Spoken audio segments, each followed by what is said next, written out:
ఓరుగల్లు భద్రకాళి అమ్మవారి బ్రహ్మోత్సవాలు అంగరంగ వైభవంగా కొనసాగుతున్నాయి. ప్రతి ఏటా కూడా ఆనవాయితీగా కొనసాగే బ్రహ్మోత్సవాలలో భాగంగా ఈరోజు పద్మశాలిలచే ప్రత్యేకమైన పసుపు కుంకుమ అభిషేక కార్యక్రమాలు అంగరంగ వైభవంగా కొనసాగాయి. వరంగల్ నగర మేయర్ గుండు సుధారాణి పాల్గొన్నారు. రాష్ట్ర ప్రజలు అన్ని వేళలా కూడా అమ్మవారి దయతో అష్టైశ్వర్యాలు, సుఖ సంతోషాలు, భోగభాగ్యాలతో సుభిక్షంగా ఉండాలని అమ్మవారిని కోరుకున్నట్లుగా మేయర్ తెలిపారు. జై పద్మశాలి, జై మార్కండేయ.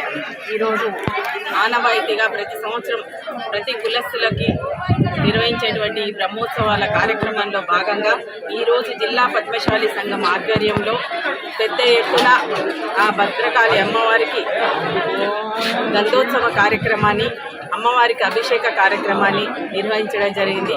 ఈ కార్యక్రమంలో పద్మశాలి కులస్తులందరూ కూడా కుటుంబ సమేతంగా పాల్గొని అమ్మవారి అభిషేకానికి మరియు కుంకుమార్చనకి మహిళలు అందరూ కూడా పాల్గొని ఈరోజు పెద్ద ఎత్తున అందరం కూడా భద్రకాళి అమ్మవారి ఆశీస్సుల కోసం అందరూ కూడా రావడం జరిగింది.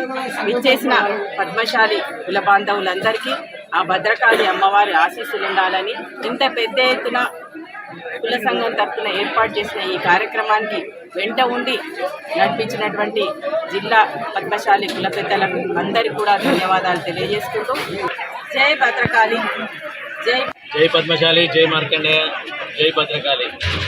ఆనవాయితీగా జరుగుతున్నటువంటి ప్రతి సంవత్సరం కూడా బ్రహ్మోత్సవాలు ప్రతి సంవత్సరం కొనసాగుతున్నది.